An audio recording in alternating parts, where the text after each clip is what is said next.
할렐루야. 성가대 찬양 중에 최고 잘한 것 같아요. 너무 감사합니다. 예수님이 언제 올 것 같아요? 오늘 보니까 추석날 올 것 같아요. 추석날 오면 또 제가 또 이단이 되겠죠. 함부로 말하면 안 되겠죠. 네, 오늘 요한복음 이제 18장 두 번째, 이제 요한복음 설교도 얼마 남지 않았습니다. 빌라도 총독의 신문. 여러분, 성경의 그 인물 가운데 매주마다 저주받는 사람이 이제 누굽니까? 빌라도예요. 그래서 우리가 사도신경을 암송할 때마다 본디오 빌라도에게 고난을 받으사 이렇게 말합니다. 우리가 성경을 보면 본디오 빌라도는 예수님을 좀 이렇게 놔주려고 하는 그런 모습이 있잖아요. 좀 괜찮은 성품 같은데 사실 또 자료를 보면 그렇지는 않습니다. 이 사람도 이 셈족 계열 사람, 유대인도 셈족 계열에 속하니까 무진장하게 싫어했어요. 셈족 계열 사람들을. 그래서 우리가 보통 총독하는데 1961년도 그 가이사라에서 발견된 비문을 보면은 이런 말이 나옵니다. 본디오 빌라도 유다 장관. 그러니까 총독 이렇게도 말하기도 하고 장관 이렇게 말해도 괜찮은 것 같았어요. 이 사람이 유다 총독으로 있다가 이제 그 해임을 당하죠. 그 해임을 당하고 보통 그 자료에 보면 전승에 의하면 이 사람이 자살하지 않았나 이렇게 봅니다. 이 굴리프 성경 사전에 보면은 그렇게 기록이 돼요. 보면은 이렇게 자살하지 않았나 그런 관점에서 봅니다. 근데 이 사람도 그렇게 유대인들을 그렇게 좋아하지 않았어요. 보면은요. 특별히 셈족 계열 사람들을 전반적으로 다 싫어했다 그런 자료를 볼 수가 있습니다. 자, 이제 오늘 말씀에 보면 이 공회가 예수님을 이제 가야바 제사장으로부터 빌라도 총독에게 이렇게 보내죠. 빌라도 총독이 고하는 관정으로 보냅니다. 우리가 보통 공회하면은 사내들인 공회 이렇게 말합니다. 그래서 유대인들에게 있어서 최고 상급 법원이 사내들은 공회입니다. 하급 법원이 있고 상급 법원이 있는데 한 70명 혹은 뭐 71명 정도 되는 그 회원들, 공회 의원들로 구성된 일종의 법정이죠. 보면은요. 이런 법정, 유대인의 최고 상급 법원입니다. 그래서 이 공회는 예수님을 그 가야바 제사장으로부터 신문을 받고 이제 그 다음 단계인 빌라도 총독이 거하는 이 관정으로 이렇게 끌고 갑니다. 28절에 보면은 빌라도 관장 앞에선 유대인들이 묘한 해프닝을 벌이고 있습니다. 그게 뭔가 하냐면은 유월절 잔치를 앞두고 우리가 잘 아는 것처럼 유월절은 출애굽을 기념하고 장자 제행해서 이렇게 유대인들이 살잖아요. 보면 이스라엘 백성들이. 그래서 유월절 잔치를 앞두고 이방인이 거하는 집에 들어가는 것은 더럽다고 생각을 했습니다. 그래서 그들의 어떤 의식법 때문에 관정에 들어가지 않죠. 보면. 그래서 우리가 사도행전에 보면은 사도행전 10장 28절에 보면 유대인과 이방인의 교제가 위법이다. 베드로도 그런 말을 합니다. 보면은요. 그리고 사도행전 11장 3절에도 보면은 무할라 집에 들어가는 것은 위법이다 이렇게 말합니다. 그러니까 이 전통적으로 이 유대인들이 정통 유대인들이 이방인과 뭐 음식을 같이 먹거나 그들의 집에 들어가거나 무할례자 할례 받지 못한 사람들과 만난다는 것을 굉장히 무서워하고 두려워했어요. 그게 발각이 되면 어떤 유대 공동체로부터 따돌림을 당하고 넌 더러운 사람이야. 넌 부정한 사람이야. 자, 이렇기 때문에 정말 조심했습니다. 그러다 보니까 총독 빌라도가 대신 밖으로 나와요. 보면은요. 이걸 보면 유대인들이 얼마나 그런 전통에 익숙한 사람들인가. 고집이 대단한 사람들이죠. 그래서 29절에 보면은 너희가 무슨 일로 이 사람을 고발하느냐? 죄가 무엇이냐? 고발하는 사유가 무엇인가? 그랬더니 유대인들이 대답을 합니다. 30절에 이 사람은 행악자입니다. 이 예수는 행악자입니다. 만약 행악자가 아니었다면은 당신에게 데리고 오지도 않았고 넘기지도 않습니다. 이 사람은 행악자입니다. 자, 유대인들이 고발하는 내용은 어느 정도 알고 있는 빌라도가 뭐라고 이야기하느냐. 그러니까 유대인들과 예수 사이에 긴장관계가 있다는 것을 빌라도도 알고 있습니다. 저 사람들이 왜 고발하는가 그것도 어느 정도 다 알고 있어요. 그래서 31절에 보면은 빌라도가 뭐라고 이야기하냐면 너희 법대로 하라. 이 말은 너희들이 가진 종교법이 있는데 그 종교법대로 하라 이렇게 말해요. 난 상관하고 싶지 않다.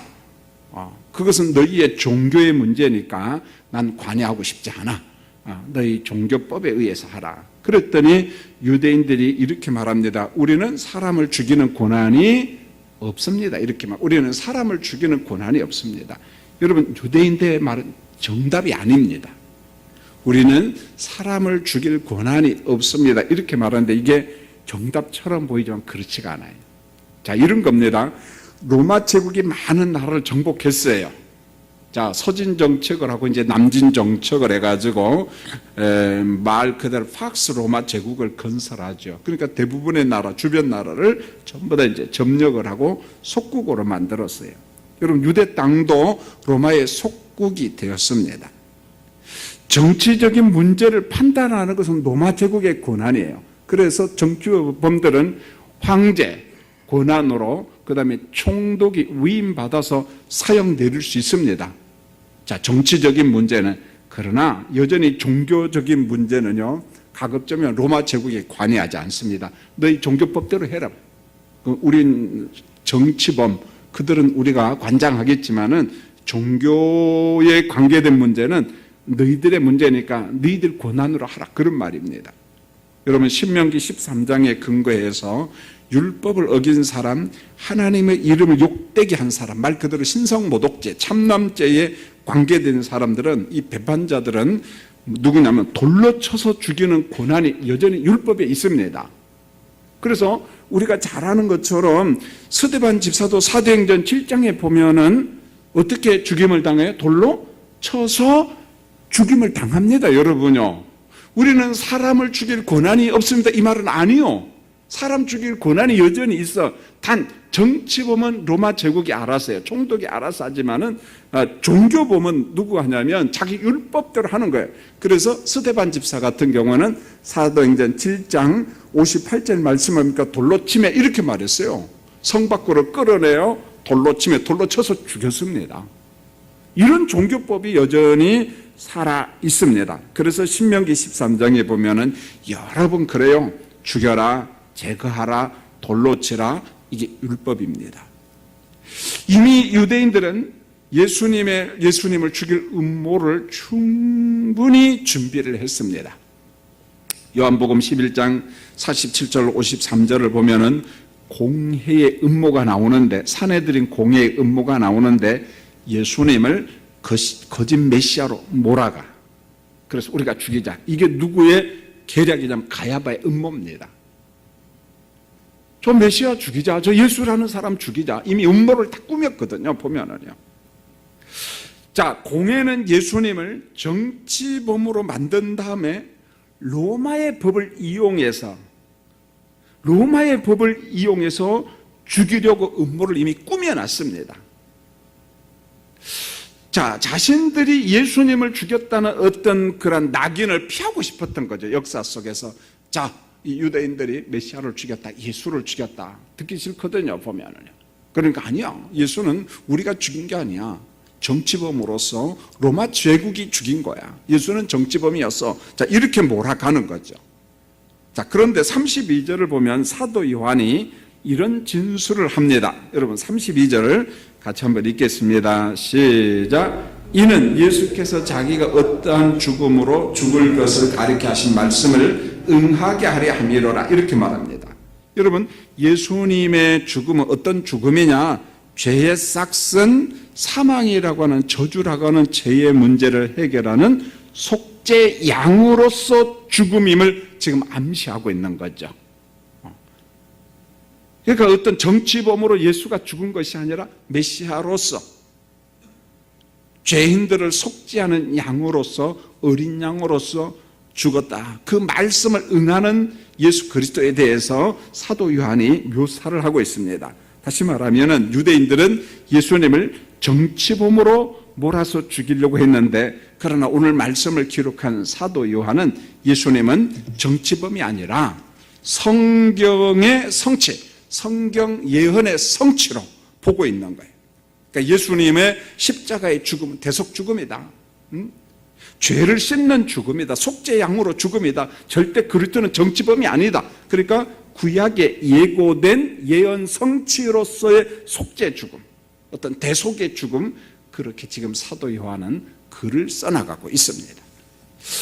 여러분 33절부터는요 빌라도 총독에 간 예수님의 신문 기사가 이제 쭉 나오는데 33절에 보세요. 내가 유대인의 왕이냐 이렇게 말해요. 네가 유대인의 왕이냐.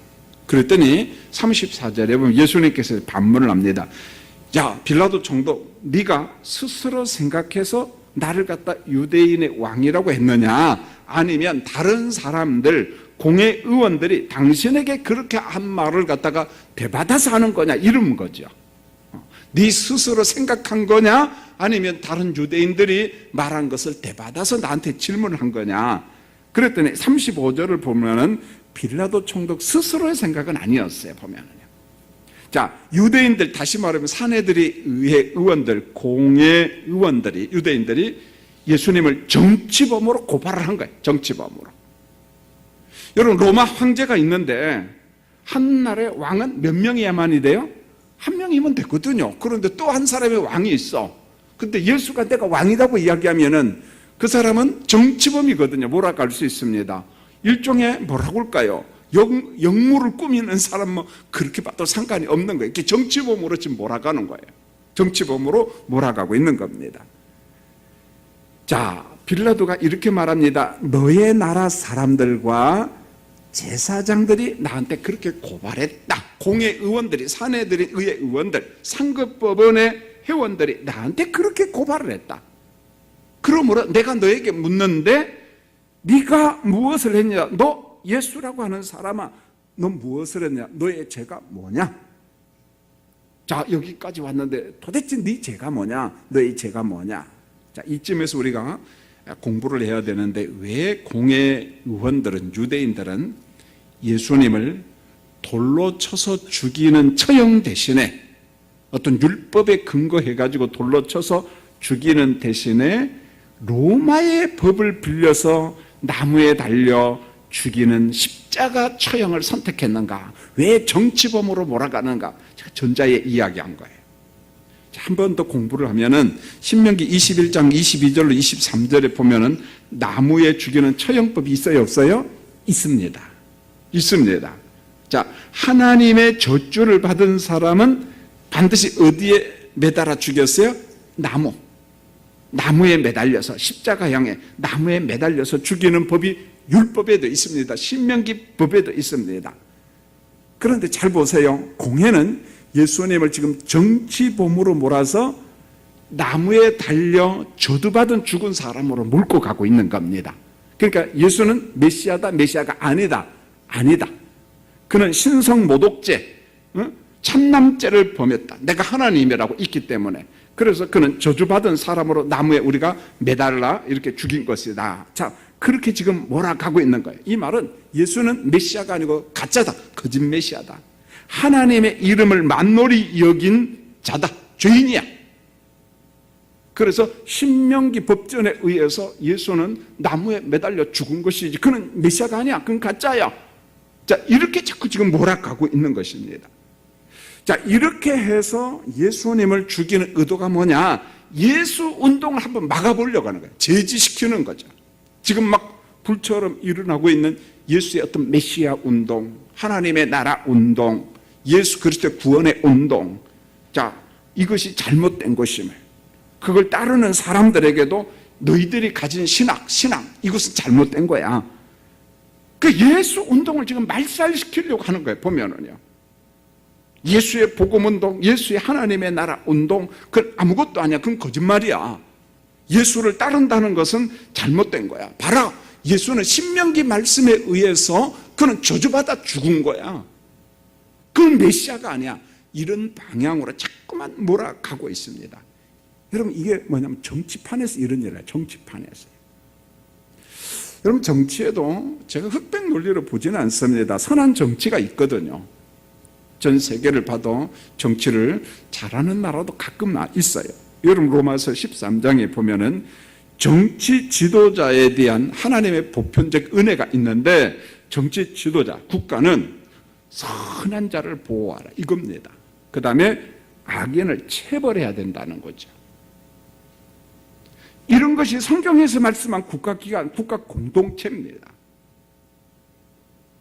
자, 이 말씀을 접을 때마다 대한민국이 이런 나라가 되기를 위해서 기도합니다만은, 그러나 어느 때는 제 마음속에 정말 대한민국이 이런 소망이 있는가 사실은 잘 안 보여요.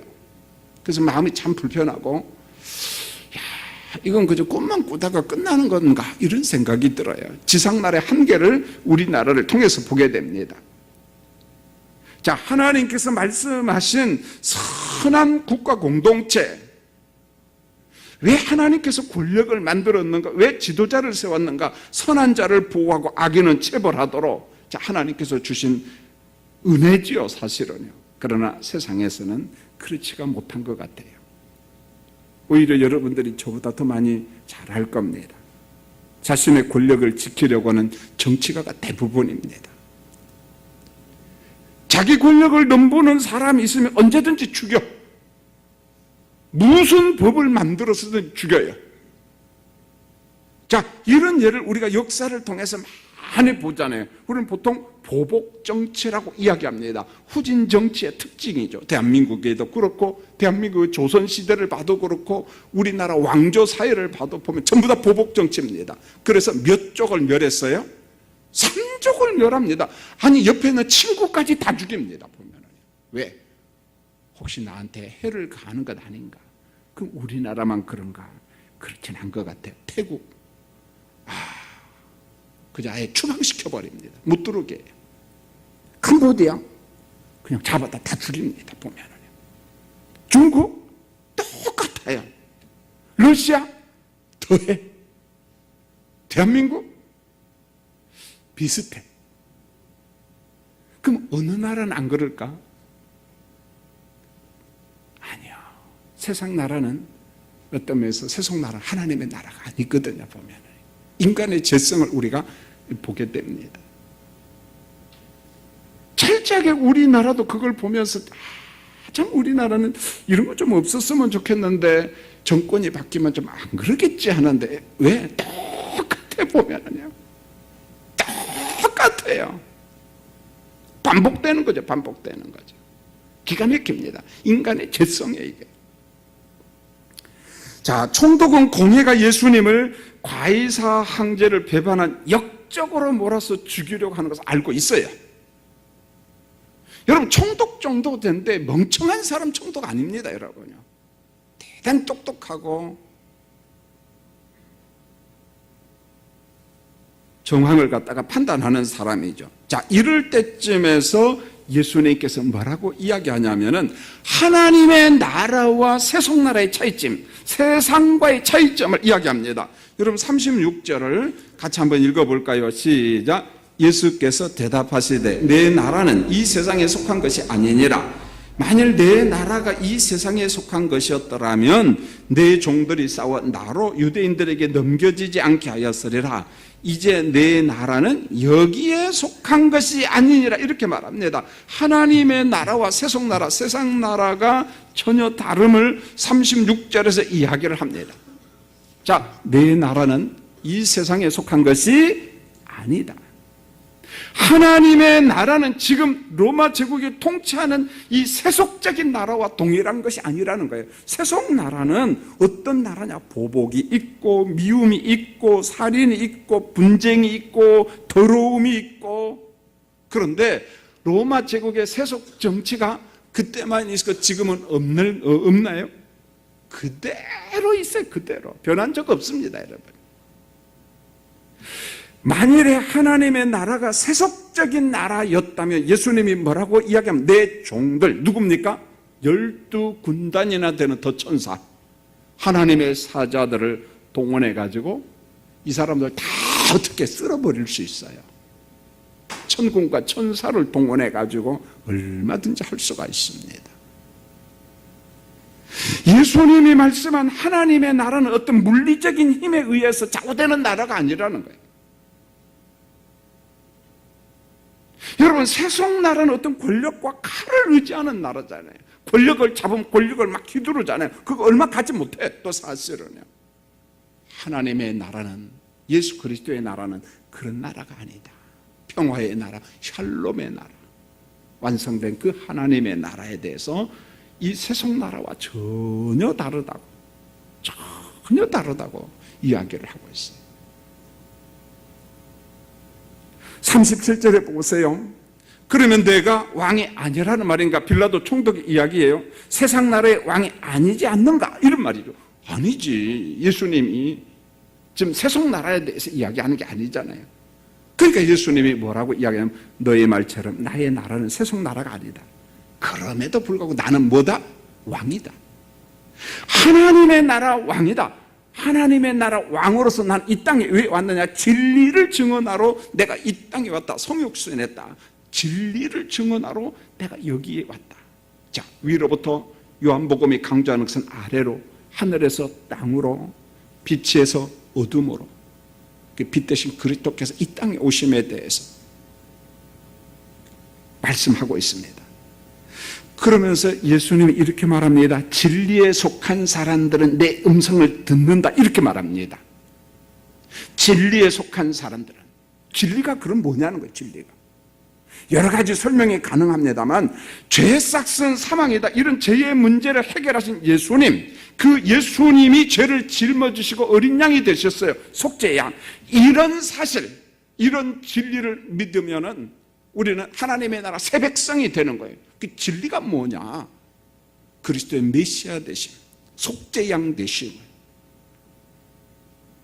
그것 자체가 진리라는 거예요. 이런 진리 사실을 믿는 사람들은 새로운 백성이 되고 하나님 나라를 소유한다. 이게 바로 진리입니다. 그러니까 예수님의 변명을 들은 빌라도가, 야, 이거 어디서 못 들어본 소리거든. 그러니까 빌라도가 38절에 진리가 뭐냐 이렇게 물어봐요. 진리가 뭐냐? 아마 그랬던 것 같아요. 빌라도는, 우리가 사는 세상에 그런 진리가 있냐? 난 없다고 본다. 힘과 무기, 막강한 권력 지배하는 세상에 그런 진리가 어디 있느냐? 마치 이런 것 같아요. 세상의 진리는 곧 힘이다. 이렇게 본 것 같아요. 세상의 진리는 힘이야, 힘. 예수 당신이 말하는 진리가 무엇인가 빌라도가 이해를 못한 거예요. 이해가 못한 겁니다. 자, 이런 것을 보면은 예수님의 말을 듣고 빌라도는 하나 감을 잡았어요. 예수는 정치적인 음모를 꾸미는 사람은 아니에요. 단순히 내가 볼 때 종교인이거나 아니면은 사상가 정도로 본 겁니다. 자, 이렇게 볼 때 예수님은 죄가 있어요, 없어요? 없는 거야. 정치범이 아니거든. 그래서 39절 말씀에 보면 나는 그에게서 아무 죄도 찾지 못했다 이렇게 말합니다. 난 아무 죄도 찾지 못했다. 아니, 정치적인 죄를 범했다면은 로마법을 이용해서 뭐 사형을 선고하든지 말든지 하겠지만은 내가 보니까 단순히 종교인이거나 철학가거나 사상가 정도로 보이는데 그에게 무슨 죄가 있느냐? 그래서 빌라도가 어떤 생각을 하냐면은 예수님의 죄를 찾지 못한 빌라도가 공회 의원들, 사내들인 의원들에게 협상 카드를 하나 딱 제시를 합니다. 야, 우리 협상하자. 왜요? 빌라도도 정치가거든. 정치가들은 정치로 매듭을 풀어갑니다. 보면은요. 정치가들은 정치로 매듭을 풀어가는데, 자, 39절 말씀을 같이 한번 읽어볼까요? 시작. 6월절이면 내가 너희에게 한 사람을 놓아주는 전례가 있으니 그러면 너희는 내가 유대인의 왕을 너희에게 놓아주기를 원하느냐 하니. 그러니까 6월절에는 아마 로마 황제가 특별 사면하는 사람들이 있었던 것 같아요. 고난, 사면법이 이때도 있었던 것 같아요. 그래서 빌라도는 황제의 고난을 빌어서 난 예수님을 사면하고 싶다. 내가 볼 때는 죄가 없어. 그래서 유대인의 왕, 자칭 유대인의 왕인 저 예수를 너희에게 내가 놓아주고 싶다. 사면하고 싶다. 그랬더니 그 말이 떨어지자마자 유대인들이 어떻게 해요? 소리를 막 질러댑니다. 여러분 40절 한번 읽어볼까요? 유대인들이 어떤 소리를 질러대니까 시작. 그들이 또 소리 질러 이르되 이 사람이 아니라 바라바라 하니 바라바는 강도였더라. 막 소리를 질렀대는 거예요. 아니다. 예수 대신에 바라바를 놓아주라. 여러분 40절에 보니까 바라바는 뭐라고요? 강도라고 이야기했어요. 저는 성경을 읽다가 유대인들 민중의 소리를 들으면서 그래 옛날이나 지금이나 민중의 소리는 거의 비슷하다 그런 생각이 들어요. 민중의 소리는 항상 이중적이에요. 자, 어느 때는요 민중의 소리가 바른 소리일 때가 있습니다. 우리가 그걸 매도하면 안 됩니다. 그래서 그 민중의 소리가 국가를 건져내고 사회 공동체를 살려내는 경우가 있습니다. 그러나 놀라운 사실은요, 우리 예수 믿는 사람들 인간의 죄성을 알고 사탄이 어떻게 공격하는가를 알고 있기 때문에 민중의 소리는요 악한 소리가 정말 대부분입니다. 최근에 우리나라도 보면 이쪽으로 가고 있다라는 그런 생각이 들어요. 보면은요 목사로서 참 답답한 게 분명히 우리나라도 성각자가 있거든. 교수님들도 계시고 어른들도 계시고 참 훌륭한 인품의 소유자도 있는데 왜 이 양반들이 침묵하는가? 침묵하지 않는데 매스컴에서 이 사람의 이야기를 맡고 있는지 그건 제가 잘 모르겠어요. 그게 너무너무 답답한 거예요. 보면은요 분명히 우리나라 백성들이 인정하는 지도자들, 인격의 소유자들, 윤리 도덕적인 인품의 소유자들, 지도자들이 분명히 있는데 왜 이 사람들이 침묵하고 있을까? 그 침묵이 본인들은 이야기하는데 언론을 다 막아서 침묵하는 건지 아니면 정말 침묵하는 건지 그게 참 답답할 때가 있습니다. 보면은요.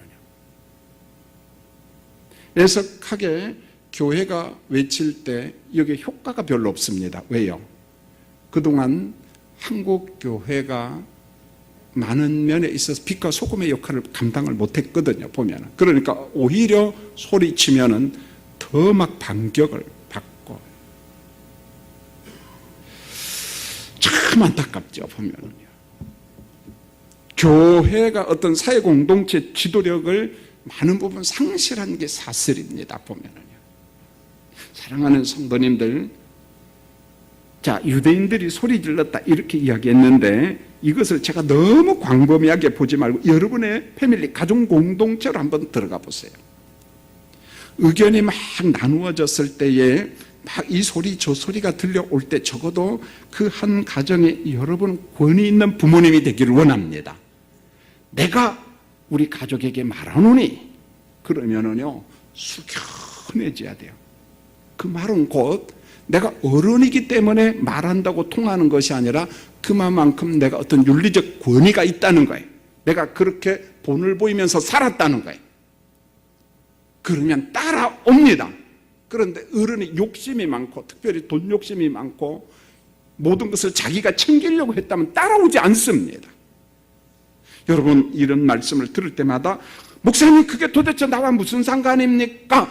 그렇게 보면 안 된다는 거예요. 여러분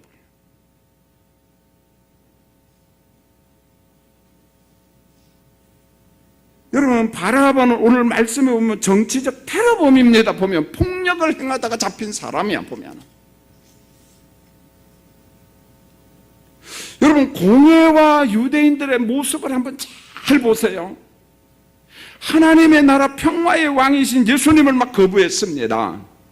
그리고 폭력을 선택합니다. 이게 바로 세속사의 특징이라는 거예요. 한 번도 이틀에서 세상이 변하지 않습니다.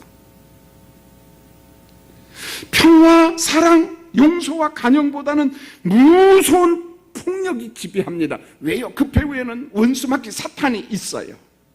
원수마귀 사탄이 있습니다. 요즘에 뉴스를 딱 접하면 미국의 라스베가스 사건이 나오잖아요. 뭐 몇 명이 죽었다. 그런데요, 끔찍하게 죽였대요. 저도 그냥 외면하려고 했어요. 근데 어떻게 해서 이렇게 죽이지? 상식적으로 생각하면요, 이해가 안 돼. 군대 갔다 온 사람이요. 여러분, 우리가 총을 쏠 때 막 적군이 오잖아요. 막 엎드려서 쏘면은 총 쏘는 대로 다 맞아서 죽을까요? 아니면 실탄 그냥 한 가마니 쏟아 부으면 한 명 죽을까 말까요? 후자야, 후자. 총 안 죽어, 여러분. 그건 괜히 람보나 죽이는 거고, 영화 보면은 람보 총은 총알도 안 떨어지네, 보면은. 그 신기해. 그건 영화예요, 영화. 여러분, 사람 잘 안 죽어요, 여러분요. 땅바닥에 딱 엎드리면 안 죽습니다. 총이 날라와도. 근데 나중에 제가 자세히 읽었는데, 호텔에 뭐 32층에서 밑으로 싸서 죽이면 다 죽습니다. 왜요? 땅에 엎드리면 더 죽어. 무슨 말인지 아시겠죠? 그러니까 이 사람이 이렇게 많은 사람을 죽일 수 있던 것은 사전 계획이 철저했다는 거예요. 이 폭력사의 비극이라는 거예요. 비극이요. 인간의 죄성이 얼마나 깊은가를 이번 사건을 통해서 다시 보게 됩니다. 인간의 죄성이요. 그런데도 불구하고 미국에서 이런 총 무기 같은 거 규제법이 통과될까요? 안 통과될까요? 안 통과됩니다. 왜요? 트럼프 대통령 자체가 그들로부터 정치 후원금을 무지무진장하게 받았는데 이거 어떻게 통과돼요? 안 돼요. 안 돼. 우리는 미국을 선진국이라고 이야기하는데 이런 면에 있어서는 미국도 선진국이에요? 후진국이에요? 똑같아. 인간의 죄성. 자, 이제 결론을 한번 맺어보려고 합니다.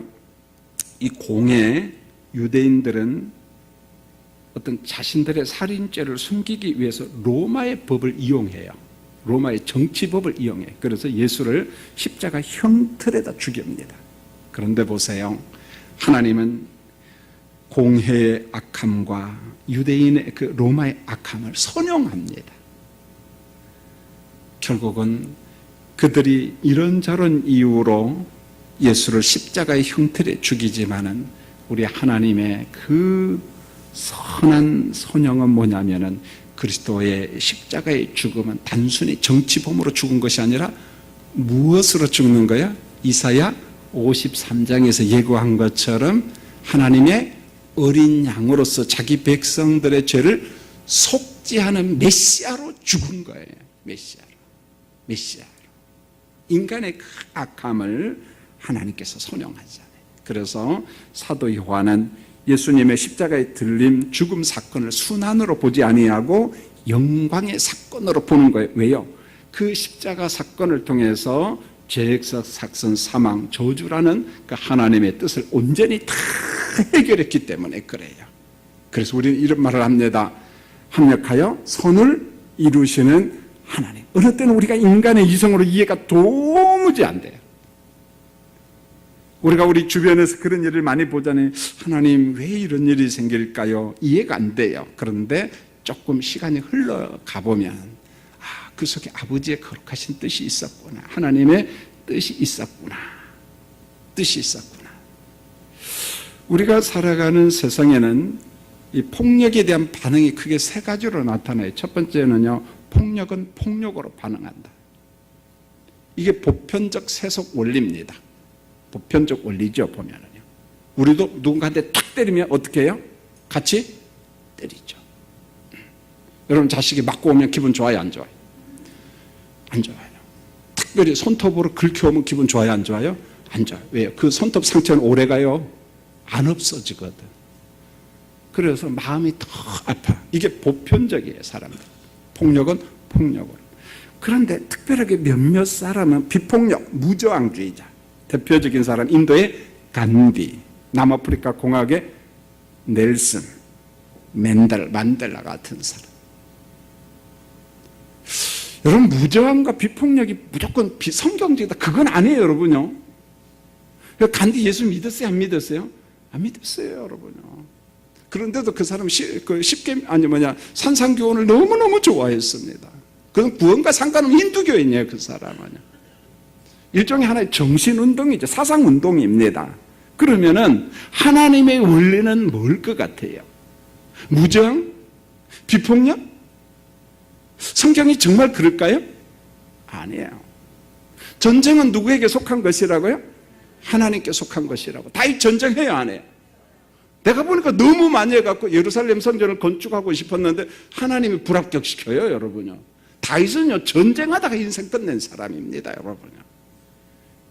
성경에 보면은요, 싸움이 있어요. 전쟁이 있어요. 하나님의 징벌이 있습니다. 여러분, 국가는 군대를 가지고 있어요. 우리나라 군대 있어요, 없어요? 군대의 목적이 뭘까요? 군대 갔다 오신 분, 우리 장로님도 계시고 있지만은요, 적군이 오면 어떻게 해요? 얻어맞고 있어야 돼요? 반격해야 돼요? 군대요, 그게 여러분요. 가만히 있으면 그건 자위대입니다. 자위대가 뭔 줄 아세요? 일본은 군대 있나요, 없나요? 일본은 군대 있어요, 없어요? 없어요. 어떻게 그렇게 잘 알아요? 그럼 일본은 군대 대신 뭡니까? 자위대. 자위는 뭐예요? 남이 공격하면 방어하는 데요. 그 군인 아니에요, 여러분요. 근데 우리나라는 군대 있어요, 없어요? 근데 우리나라는 누가 그러대요? 일본 자위대가 대한민국에 있고 대한민국엔 군대가 없대. 왜? 내가 그 말도 그 말 알아요. 맨날 우리나라 역사는 얻어맞다 끝났거든. 남을 갖다 침공하지 않았다. 침공이 좋은 건 아니야. 그러나 불의하고 우리를 위협할 때는 우리는 어떻게 할 수도 있어요? 공격할 수도 있거든. 그게 누굽니까? 이스라엘이 그 원리거든요. 핵으로 우리를 공격하려고 하면 선제 공격해버려요, 그냥. 누구는? 이스라엘. 그게 내 나라는 내가 지키는 거예요. 근데 우리나라는 안 그래 왔어요. 그래서 누가 그래? 우리나라 군대는 군대가 아니고 자위대래. 그 말은 비아냥거리는 거죠. 사실은 그 말이 거의 맞습니다. 그래, 우리나라 역사를 보면은 남의 나라부터, 주변 나라부터 침략을 어떻게 했어요? 무진장하게 받았어요, 여러분요. 서글픈 나라예요. 어느 학자가 그래요. 국민 정신을 고치지 않으면 안 된다는 거예요, 우리나라는요. 국민 의식을 바꾸지 않으면 안 된다. 남의 나라를 공격하자 그 말 아닙니다. 그러나 우리는 엄연히 군대가 있거든요. 그래서 우리를 위협하는 것으로서 우리가 우리나라를 지키고, 정말 위기 상황 속에 우리가 자칫 잘못하면 백성들이 다 죽을 것 같아. 그러면 다윗이 하나님 앞에 물어봤잖아요. 블레셋과 싸울까요? 싸우지 말까요? 하나님 뭐라고 이야기해요? 공격해라! 선제 공격해라는 거예요. 여러분, 폭력을 폭력으로 대하는 것은 성경에 없습니다. 그러나 비폭력, 무저항도 성경적인 거 아니에요, 여러분요. 그러니까 하나님의 방법은 싸우라, 싸우지 말라. 두 가지 다 있다니까. 그래서 우리는 뭐라고 이야기합니까? 전쟁은 누구에게 속한 것이라고? 하나님께 속한 게. 그래서 지도자들이 분별력이 있으다고 물어봐야 된다는 거예요. 저는 목사지만은 우리나라 군대가 군대로서 제 기능, 국가 군대로서 제 기능을 회복했으면 참 좋겠어요, 보면은요. 그래서 우리나라를 위협하면은 같이, 우리 그런 말이, 맞짱 한번 떠볼까? 그런 말 들어봤어요, 안 들어봤어요? 좀 그랬으면 좋겠어. 어디하고도요? 중국하고도. 어디하고도? 러시아하고도. 이건 할렐루야 안 할 테니까 혼자 하면 하시기 바랍니다. 이게 군대예요, 이게 군대. 그래서 종종 느끼는 게 이게 우리나라가 군대인지 자위대인지 잘 몰라. 사랑하는 성도님들, 우리가 남의 나라를 공격하면 안 되죠. 침략하면 안 되죠. 그러나 우리나라가 위기 가운데 있을 때는 적어도 하나님의 보편 은혜 가운데도 우리나라는 누가 지켜야 됩니까? 우리가 지켜야 돼요. 전쟁 나면 우리 권사님도 총 들고 가서 싸워야 돼요? 할렐루야? 아멘 했어요, 두 분. 제가 볼 거예요. 그만큼 적어도 우리 국가가 강해야 돼요. 근데 이 지도자들 자체가 너무 기분 나빠 보면은요. 너무 기분 나빠. 이제 더 이상은 안 하려고 그래요. 왜요?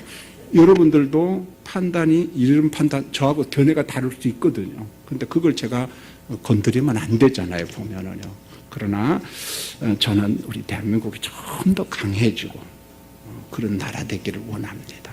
기도하겠습니다. 광고 말씀을 먼저 드리죠. 이번 주 금요일 날 금요 기도회는 쉽니다. 혹시 오신 분들은 조용히 와서 기도하고 가셔도 됩니다. 그 다음에 이번 주 토요일 날은 우리 권은전 자매, 발터 형제, 우리 박경화 집사님, 권영철 집사님 딸입니다. 토요일 날 오후 12시 구 체림 웨딩홀에서 결혼식을 합니다. 제가 주례합니다. 여러분 시간 나시면 오셔서 꼭 축하해 주시기 바랍니다. 기도하겠습니다. 하나님 우리 아버지, 예수님을 정치범으로 몰아서 죽이려 했던 공의의 음모를 우리는 봅니다. 그러나 예수님은 끝까지 속죄양으로서 죄악성 사망의 문제, 저주의 문제를 십자가에서 해결하신 예수 그리스도 메시아이심을 우리가 말씀을 통해서 확인합니다. 예수가 나의 구주 되심을 늘 고백하며 그리스도와 함께 살아가는 우리 성도님들 되게 도와주시옵소서. 성경의 정치 이야기를 하면서 우리나라 이야기를 조금 했습니다. 하나님, 우리나라 그 고대 역사부터 지금까지 역사를 보면 주변 나라로부터 너무 많이 공격을 당하고 순환의 역사였습니다. 몇백 년, 몇천 년이 지나도 그 현상과 환경은 조금 더 변함이 없습니다. 옛날에는 노론, 서론, 당파 싸움을 하고, 그런데 지금도 정치판은 여전히 싸움이고 우리나라의 아픔을 끌어안고 고민하는 지도자는 그렇게 많아 보이지 않습니다. 이럴 때 우리 한국교회가 지도력을 발휘해야 되는데 교회마저 지도력을 상실하는 아픔이 있습니다. 오늘 이 자리에 참여하신 성도님들, 나 한 사람 별것 아닌 것처럼 보이지만 그렇지 않아요. 대한민국을 품에 끌어안고 울면서 기도하는 신실한 성도들 되게 도와주시옵소서. 주변의 위기로부터 하나님 대한민국을 지켜주시고 하나님 선교 한국으로 우뚝 서는 대한민국이 되도록 도와주시옵소서. 오늘도 기도하신 권사님, 늘 기도하면서 가정과 교회를 지키는 여종에게 축복하시고 오늘도 성가대 귀한 찬양을 했습니다. 우리 주님 축복 내려 주시옵소서. 예수님의 이름으로 기도합니다. 아멘.